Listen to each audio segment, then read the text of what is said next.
നമസ്കാരം. പകൽഗാം ഭീകരാക്രമണത്തിന് പിന്നാലെ യുദ്ധസജ്ജമാണ് ഇന്ത്യ. യുദ്ധമുണ്ടാകുകയാണ് എങ്കിൽ എന്തെല്ലാം മുൻകരുതലുകളാണ് പൊതുജനം സ്വീകരിക്കേണ്ടത് എന്ന് സംബന്ധിച്ച് മുന്നറിയിപ്പ് നൽകാൻ വേണ്ടിയാണ് രാജ്യവ്യാപകമായി മോക്ക് ഡ്രിൽ സംഘടിപ്പിച്ചിരിക്കുന്നത്. 1971 ഇന്ത്യ പാക് യുദ്ധത്തിന് മുമ്പാണ് മോക്ക് ഡ്രിൽ നടത്തിയിരുന്നത്. ഇന്ന് വൈകിട്ട് 4 മണിക്കാണ് മോക്ക് ഡ്രിൽ നടക്കുന്നത്. ആക്രമണമുണ്ടായാൽ സ്വയം സുരക്ഷ ഉറപ്പാക്കാനുള്ള ബോധവൽക്കരണമാണ് മോക്ക് ഡ്രില്ലിലൂടെ ഉദ്ദേശിക്കുന്നത്. ആംബുലൻസുകളും ആശുപത്രികളും സജ്ജമാക്കും. അതത് ജില്ലകളിലെ കളക്ടർമാരും ജില്ലാ ഫയർ ഓഫീസർമാരുമാണ് മോക്ക് ഡ്രില്ലിന് നേതൃത്വം നൽകുന്നത്. പൊതുസ്ഥലങ്ങളിൽ ആദ്യ എമർജൻസി സൈറൻ മുഴങ്ങും. ശത്രുരാജ്യം വ്യോമാക്രമണം നടത്താൻ ശ്രമിച്ചാൽ മുന്നറിയിപ്പ് സംവിധാനം ഒരുക്കുന്നതാണ് ഈ മോക്ക് ഡ്രില്ലിലൂടെ ഉദ്ദേശിക്കുന്നത്. എയർ റെയ്ഡ് വാർണിംഗ് സൈറൻ എന്നാണ് ഇതിനെ പറയുന്നത്. യുക്രൈൻ, റഷ്യ, ഇസ്രയേൽ, പാകിസ്ഥാൻ യുദ്ധ സമയത്തൊക്കെ ജനങ്ങളെ സൈറൻ നൽകി വ്യോമാക്രമണ മുന്നറിയിപ്പ് നൽകിയിരുന്ന കാഴ്ച നമ്മൾ കണ്ടതാണ്.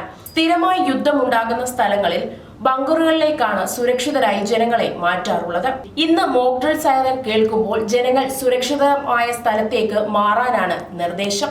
വലിയ കെട്ടിടങ്ങളിൽ മുകളിൽ ഉള്ളവർ ബേസ്മെന്റിലേക്ക് മാറണം. പാർക്ക് പോലെയുള്ള പൊതു ഇടങ്ങളിൽ നിൽക്കാൻ പാടില്ല.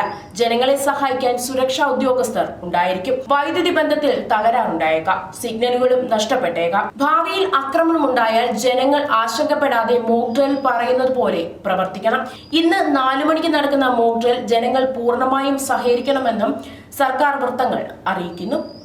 കൂടുതൽ വാർത്തകളുമായി വീണ്ടും കാണാം. മറ്റു വാർത്തകൾക്കായി പേജ് ഫോളോ ചെയ്യുക. അറിഞ്ഞില്ലേ, അലങ്കാറിലാണിപ്പോൾ യഥാർത്ഥ ചന്ത. അലങ്കാർ ബുധനാഴ്ച ചന്ത. പച്ചക്കറികൾ തോട്ടങ്ങളിൽ നിന്നും നേരിട്ടെത്തിക്കുന്നു. ഫ്രഷ് ഐറ്റം, ഒപ്പം വിലക്കുറവും. എല്ലാത്തരം പഴവർഗ്ഗങ്ങൾ, പച്ചക്കറികൾ, അരി, വെളിച്ചെണ്ണ തുടങ്ങി നിത്യോപയോഗ സാധനങ്ങൾക്ക് 50% കൂടുതൽ വിലക്കുറവ്. അലങ്കാർ ബുധനാഴ്ച ചന്തയിലെത്താൻ മറക്കരുത്. അലങ്കാറിലെത്തിയാൽ എന്തും വാങ്ങാം വൻ വിലക്കുറവിൽ. Alankar hypermarket, supermarket, Pathanamthitta, Konni, Changanassery.